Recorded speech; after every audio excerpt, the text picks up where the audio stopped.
We went to schools or university and there were people like teaching something and people learning something.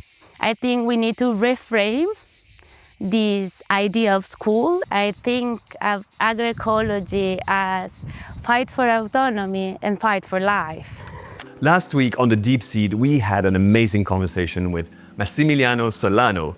He's the president of a farming cooperative called Valdibella, located in the heart of Sicily, which is also the heart of the mafia. It was amazing to see that even in one of the harshest contexts possible, farming can be democratic, it can be organic, and it can be regenerative. The reason I'm telling you all of this is because we recorded a mini-series about Valdibella. And last week's episode was the first one, and today you're watching episode 2 of that mini-series. This time I'm talking to Carlotta Ebbreo. She's a rural sociologist. It's a short conversation. It's only 11 minutes long, but it's packed with amazing information, insights, and wisdom, so don't skip it. This episode was made in partnership with Soil Capital. I'm your host, Raphael, and this is the Deep Seed Podcast.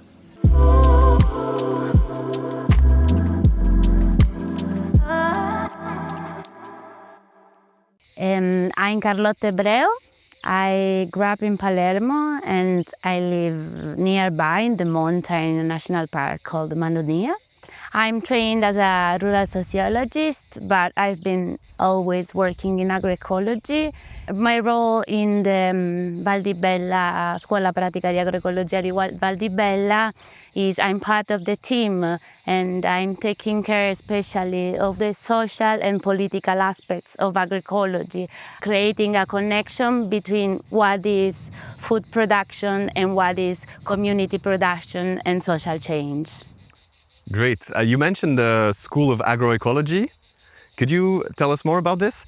La Scuola Pratica di Agroecologia di Valdibella, so the Valdibella Agroecology Practical School, it's a project that started some years ago, and the idea is having a school that from farmer to farmer and putting together different figures like specialists, technicians, farmers, but also people working in advocacy in different communities, work together in a training and education project that support the transition to agroecology for farmers, but also the transition to agroecology to technicians that could help farmers and work together with farmers in this path.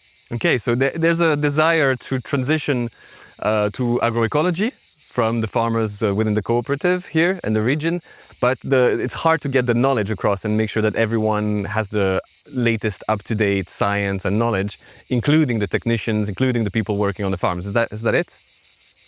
Yeah, what we think our consideration of agroecology is that agroecology wants to make a big change in the concept of dependency. Dependency is not just dependency to the market, it's also dependency to the knowledge system or the idea of what is knowledge and what is innovation. So what we need is that the knowledge is contextual based and it's really linked to what are the needs of people and it has any cultural significance. So this looking for autonomy for people, it's also related to which kind of knowledge and which kind of innovation we can manage together as community, taking care of agroecology and bringing practice and practicing agroecology. So it's hard to get the knowledge, but sometimes it's also hard to value the knowledge.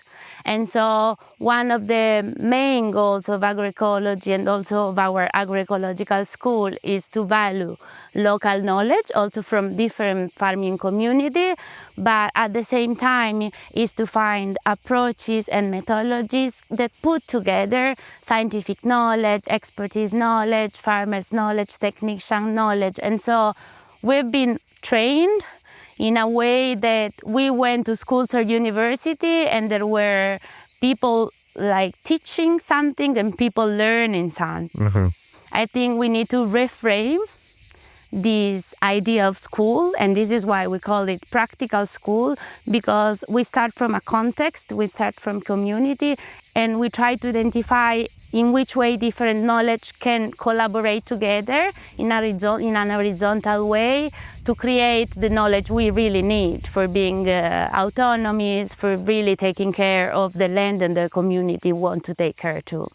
Okay, great. So there's all of this pool of knowledge going around the region with different experts, different farmers, different practitioners who all gather experiences of the land, scientific knowledge, and everyone has their own little piece of the total puzzle. But by coming together as one hub where we can exchange that knowledge between you, you have this more holistic approach and vision of agroecology. Is that a correct way to say? Yeah, I think like we want to be agroecology as being a practice of farming, but also a social and political movement and also a science. And so we need to put together these three levels. So we need to make in these three levels dialogate. This is one of the issues. So we need also to rethinking how the way we dialogate to be able to understand each other and to value each other. And so this is, we always say agroecology and agroecological transition, it's a holistic path, but making holism, it's not something that happened by chance, and we really need to renovate the way we build bridges between people, between kind of expertise, and this is one of the challenge of agroecology. Also have as a pedagogic challenge, we put together at the same level this different knowledge to make this holistic change. Okay, and practically speaking, how does that happen here in Valdibella? How did you start the school, bring together the teacher, the different farmers? What does it look like, this holistic approach? What we normally do is we start both from the needs of the cooperative members, but also for what we see the needs of the agrarian challenge that Sicilian environment is facing, and also because all the team of the agroecology school is in relation with different farmers network and farmers in Sicily. So we use this relation to dialogate and identify the topics of the school. At the same time, normally during the trainings, there are different trainers, both comes from the technical world and the academic world and the farmers world, and we have both on-field activities, project transition activities, so very practical, and also we try to bring the theoretical aspect into practical aspect. And so there are parts of giving space, facilitating space of dialogue, where all participants can really put into a critical view what they are practicing and what they think their knowledge into the knowledge we are discussing. So there are like circle of discussion, for example, case studies that farmers bring or about how they manage their farm and how they manage their farm project as a community project. And we discuss starting from the case study farmers bring. Okay, very interesting. So yeah, you would have, for example, a farmer coming with their own case and explaining their challenges, their realities. And then you have other farmers, you have the community, and you have the experts present there, and everyone's contributing to a conversation about how to overcome these challenges, and it's a kind of open and respectful discussion about this, which is helpful for the farmer themselves, it's helpful for the experts to understand the reality of farmers, and for other farmers there, I guess, who then can learn from that discussion as well, right?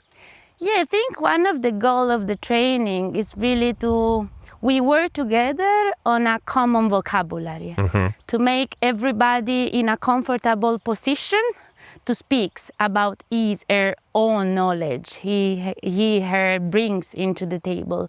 So starting often from the principle, for example, of water management or the principle of market disintermediation, we try to find a common vocabulary in the first part of the training that helps people to identify the knowledge, the experience, the expertise they are bringing into that vocabulary. So we are able to staying together in a common then working table to bring our knowledge and experience and to being able to be listened also by people and understood. So there are like facilitated spaces that support this horizontal change, that support this respectful change, exchange as one of the principles we need to bring.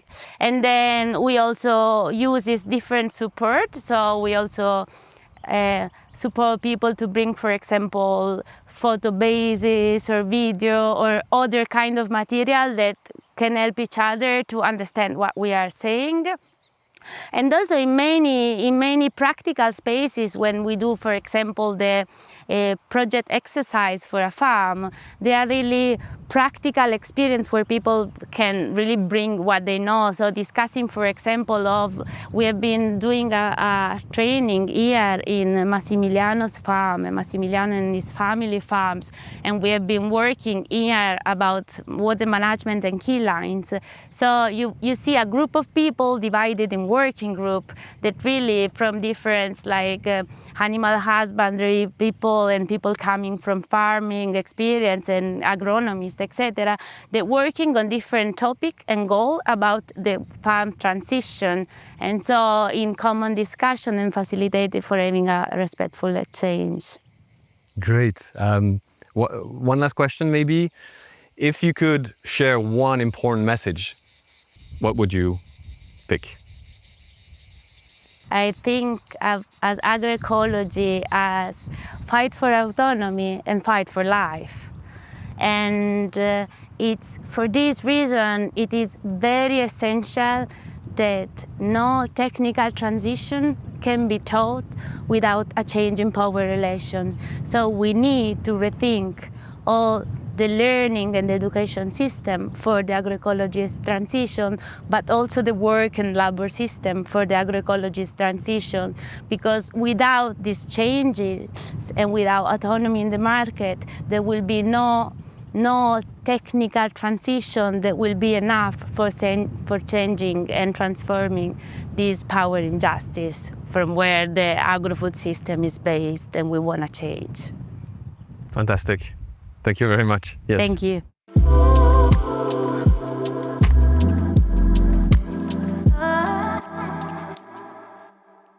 Thank you so much for watching this episode until the end. We have plenty more amazing conversations and documentaries coming up very soon. So if that's a topic you're interested in and you don't want to miss anything, then subscribe to The Deep Seed. Just a quick word about the official partner of the Deep Seed podcast, because without them, none of this would be possible. Soil Capital. Soil Capital is a company that accelerates the transition to regenerative agriculture by financially rewarding farmers who improve things like soil health and biodiversity. They're a fantastic company. I love what they're doing, and I'm super proud to be partnering with them for the Deep Seed podcast. Thank you for watching. See you soon.